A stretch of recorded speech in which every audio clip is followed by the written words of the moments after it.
welcome to our second No Tickets Required Cinema Club at Waterman's. I'm your host, John Davis, and I'm a tutor in current film and cinema at Morley College. I'm also an associate of the British Film Institute, and I've been talking about films at Waterman's now for over 20 years.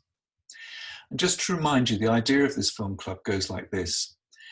You watch this introduction and then go off from the comfort of your own sofas, watch the feature film that we've chosen, and then next Monday at 8 o'clock, join our Zoom conference. You'll be sent a link where you can discuss and listen to what other people think of the film we've chosen.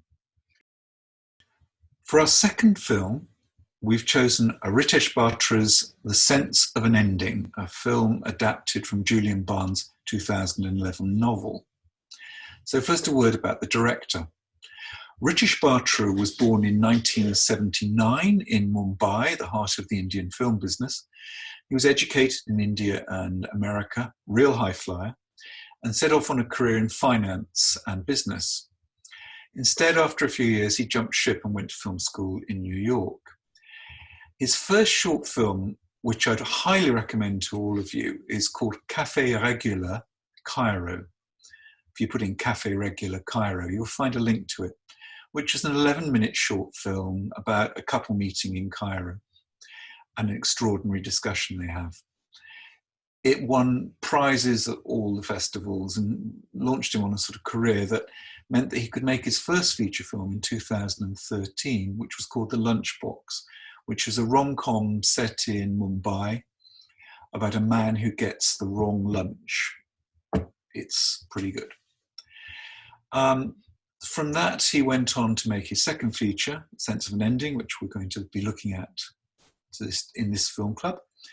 And then most recently, he made a film called Photograph, which you may remember or have seen trailers for. It was a slow burn rom-com, again set in his native Mumbai.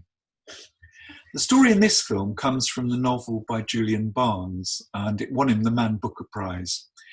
He was born in 1946 in Britain, did very well at school, read modern languages at university, and then became a lexicographer, look it up, a literary reviewer, and then found success with his first novel, Metroland.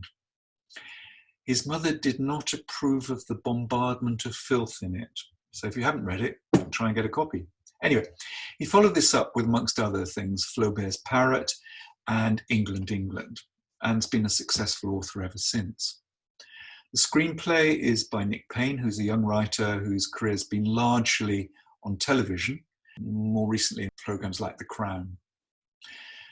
The Sense of an Ending was Barnes' 11th novel and was obviously something that must have tempted a lot of people to be made into a film. It has two heavyweights in its leads.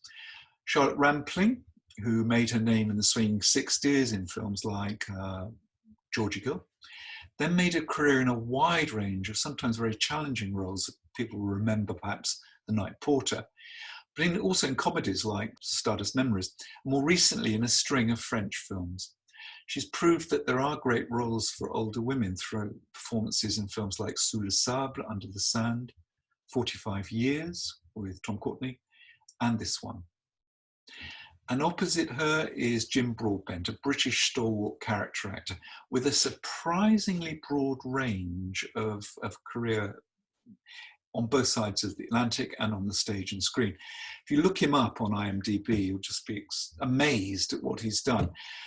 161 film credits alone, including Moulin Rouge, Gangs of New York, Topsy Turvy, as well as being in Game of Thrones, well, who wasn't, and one of the voices of the Teletubbies. Not many of you would know that.